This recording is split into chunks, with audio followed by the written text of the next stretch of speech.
Hello అందరికీ నమస్తే, welcome back to my channel. ఈ వీడియోలో నేను సోయకూర పప్పుని చేసి చూపించబోతున్నాను. ఇది చాలా ముఖ్యమైన ఆకుకూర అండి. ఎంత వీలవుతే అంత తెచ్చుకొని తినడానికి ట్రై చేయండి. ఇది అప్పుడప్పుడు మట్టుకే దొరుకుతుంది, కానీ ఎన్నో పోషక విలువలు ఉన్నాయి దీంట్లో.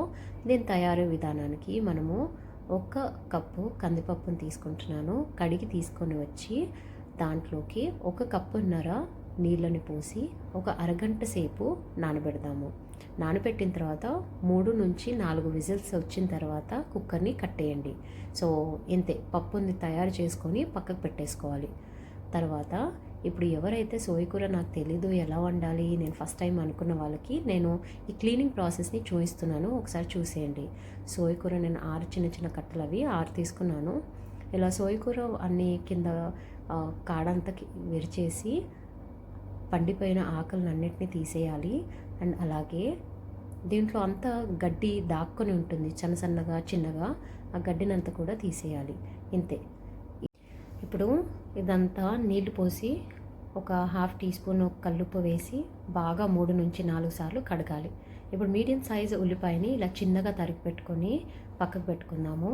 ప్యాన్ పైన ఒక కడాయి పెట్టి 2 నుంచి 3 టీ స్పూన్ల ఆయిల్ వేసి ఆవాలని 1/2 టీ స్పూన్ వేసి, జీలకర్ర 1/2 టీ స్పూన్ వేసి చిట్పట్లాడిన తర్వాత 3 నుంచి 4 వెల్లుల్లి రెబ్బల్ని చిన్న చిన్నగా కట్ చేసి వేసుకున్నాను. 3 నుంచి 4 పచ్చిమిరపకాయలని చిన్నగా కట్ చేసి వేసి మనం కట్ చేసి పెట్టుకున్న ఉల్లిపాయల ముక్కల్ని వేసేసాను.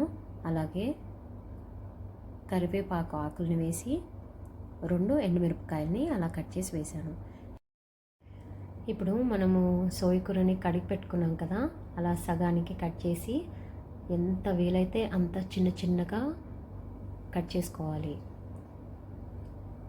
ఆకుని సన్నగా కట్ చేసుకుంటే వేగేటప్పుడు సమానంగా వేగుతుంది. ఒక ఆకు పెద్దగా ఒక ఆకు చిన్నగా అలా ఉంటే సమానంగా వేగడానికి అవకాశం ఉండదు. సో అంతా ఈక్వల్గా కట్ చేసుకోవడానికి ట్రై చేయండి. ఇప్పుడు ఇంత వేగింది కదా, 3 నుంచి 4 నిమిషాల పాటు వదిలేసాం మనము ఉల్లిపాయల్ని. ఇంత వేగిన తర్వాత మనం ఇప్పుడు 1/2 టీ స్పూను ఇంగువని వేసుకుంటున్నాను. 1/2 టీ స్పూను పసుపుని వేసాను. ఇదంతా పచ్చివాసన పోయే వరకు ఒకసారి అంతా వేయించుకొని, ఇంగువ కంపల్సరీ వేయండి, చాలా ఫ్లేవర్గా ఉంటుంది దీన్ని. ఒక 2 నిమిషాల పాటు వేగిన తర్వాత ఇప్పుడు మనం కట్ చేసి పెట్టుకున్న సోయకూరని అంతా వేసేసి ఒకసారి మొత్తం అంతా కలిసేలాగా కలుపుదాము. మంటని నిదానంగా పెట్టి 3 నుంచి 4 నిమిషాల పాటు వేగనీయాలండి. తర్వాత మనము 1 టీ స్పూను ఉప్పును వేసాము. ఇందులో 1 టీ స్పూను కారాన్ని వేస్తున్నాను. ఇవి రెండింటిని మంచిగా కలిసేలాగా మళ్ళీ ఒకసారి అన్నిటినీ కలుపుదాము. మళ్ళీ ఒక 2-3 నిమిషాల పాటు వేగనిద్దాము. ఇలా అంతా కలుపుతూ వేగనిస్తూ ఉండాలి.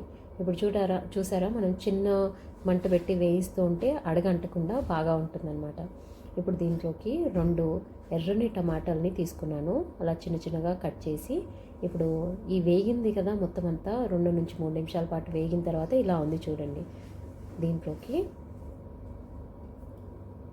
మనం కట్ చేసి పెట్టుకున్న టమాటాలని వేసేసి బాగా టమాటాలు మగ్గే వరకు మూత పెడుతూ తీస్తూ మగ్గిస్తూ ఉన్నాము టమాటాలని.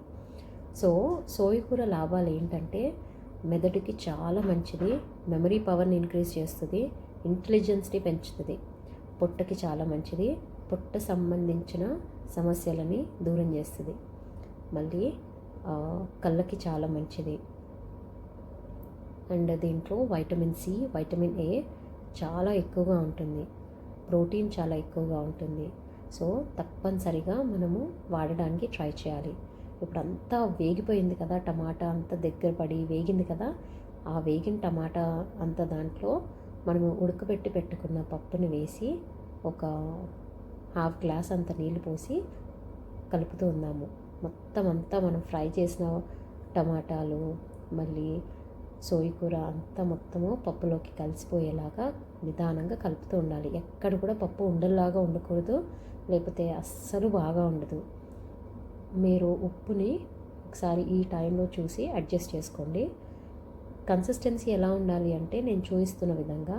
సో కన్సిస్టెన్సీని కొంచెం వాటర్ పడితే పోసి అడ్జస్ట్ చేసుకోండి. అలా మూత పెట్టి కొంతసేపు ఉడకనిద్దాము. ఒక 3 నిమిషాల పాటు వదిలేసాను. మూత తీసి చూస్తే ఇలా చూసారా, ఉడుకుతుంది కదా, అంతే. ఇంకా పప్పు రెడీ అయిపోయింది.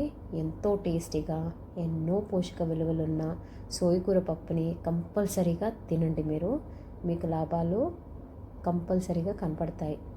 ఇది చాలా టేస్టీగా కూడా ఉంటుంది, చాలామందికి నచ్చుతుంది కూడా. నా ఫేవరెట్ పప్పు ఇది. నేను తప్పనిసరిగా తింటూ ఉంటాను అప్పుడప్పుడు. నా వీడియోస్ చూస్తూ ఎవరైతే సబ్స్క్రైబ్ చేసుకోలేదో వాళ్ళకు ఒక రిక్వెస్ట్, ప్లీజ్ సబ్స్క్రైబ్ చేసుకోండి, లైక్ చేయండి, షేర్ చేయండి మీ ఫ్రెండ్స్ అండ్ రిలేటివ్స్తో. థ్యాంక్ యూ సో మచ్ అండి ఫర్ వాచింగ్.